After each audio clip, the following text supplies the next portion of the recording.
Children, Commerce, Unit 1, Principles of Management.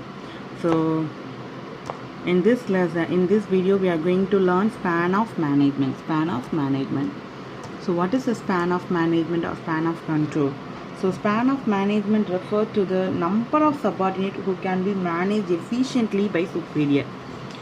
So, in simple word, the manager having the group of subordinates who report him directly is called as a span of manager. So, the manager having a group of subordinates who report him directly is called a span of management. So, span of management has two implications. One is to influence the complexity of the individual manager's job. Another one is to determine the shape of configuration of the organization. So, in simple word, span of management, also known as span of control, refer the number of people. It refer the number of people a manager directly manages. So, in this we have two types. One is a wider span, another one is a narrow span of control. In wider span of control, a manager has many subordinates who report to him. So, the manager has many subordinates who report to him. So, in narrow span of control, a manager has a fewer subordinates under him. So, there is a difference between span of management and span of control. Span of management or span of control, wider and narrow. So, narrow span of control means for your better understanding, I have to explain again. Narrow span of control means a single manager or supervisor oversees few subordinates. This gives rise to tall organizational structure. But a wide span of control means a single manager or supervisor oversees a large number of subordinates. There is a difference between a narrow and wide span of control. See, in the wide span, that is a flat structure. Narrow span is a tall structure. So, wide span of control. So, here one manager but the more number of subordinate is there. Narrow span of control, one manager but a few numbers of subordinate is there. So, likewise, the control of management will vary from wider span and narrow span. So, both organizational structures have their advantage and the disadvantage. So, now we are going to see the narrow span of management, disadvantage and advantage and disadvantage. So, first one is a better control. So, better control is the biggest advantage of narrow span of control. As due to fewer subordinate under one superior, the superior can have better control. So, very easy we have to control the subordinate. That is possible in narrow span of management. Then close relationship. So, already I showed the picture. So this is a narrow span of control. One management, only two. Here they give a very few subordinate. So, close relationship is possible in narrow span of control because one manager, few subordinate is there. So, we have to easily close relationship between the manager and subordinate. So, then communication.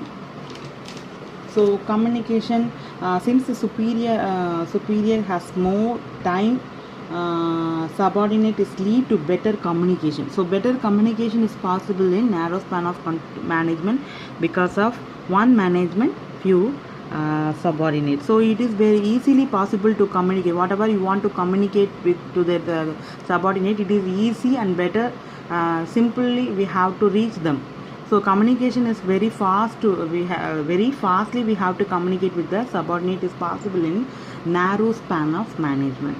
So, disadvantage, it is an expensive thing because the biggest disadvantage of narrow span of control is that it is a wide span of management, advantage, disadvantage. So, inexpensive, less level of communication, high quality staff. These are all the advantages. snap decision, lesser time, decision making by subordinate. These are all the disadvantage. Inexpensive, less managers are required and the wages are saved to save, so it is an inexpensive. So here lesser managers are required and wages are saved, so it is an inexpensive. Then less level of communication, so less level of communication for decision pass through, so that is possible wide span of management. High quality staff, so high quality staff should be exist, so that is a advantage of wide span of management.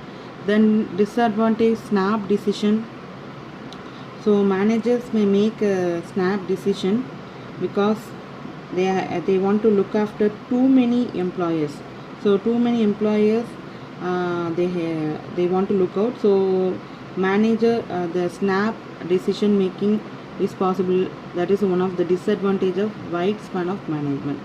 So snap decision making is one of the disadvantage because they they look after too many employees, so too many employees is there, so they have to take snap decisions. Then lesser time, so manager will have a lesser time for planning, so that is a one disadvantage.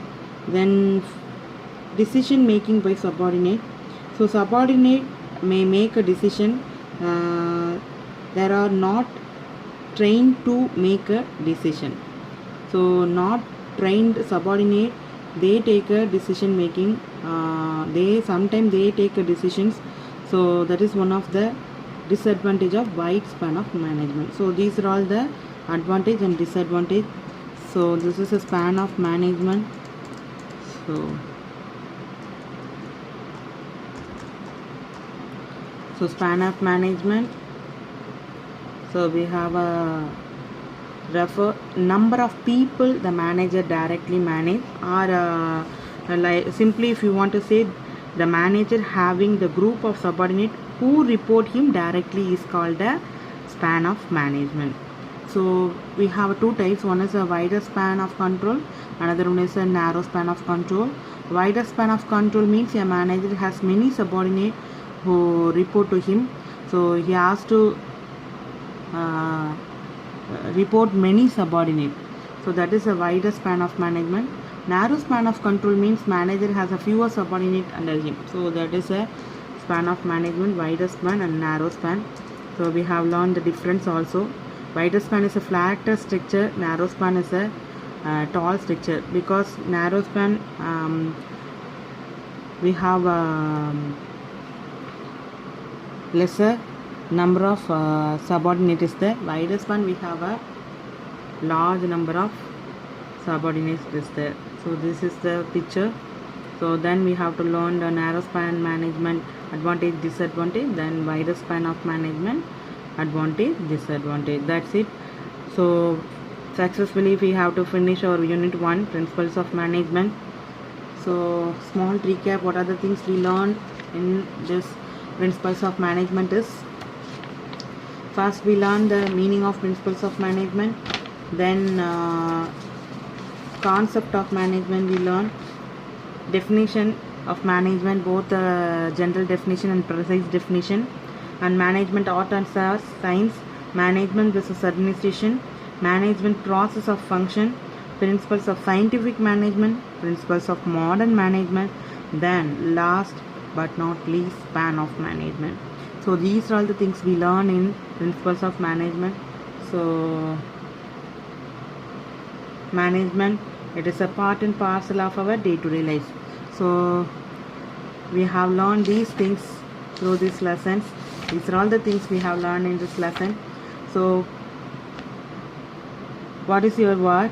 What you are going to do, you are going to write the assignment. So you have to write the very short answer and short answer. Already I gave a long answer. I gave all the long answer. Already you have to write the features, then principle of scientific management, and process also you have to already you have to wrote that. So now you are going to write the very short answer and short answer.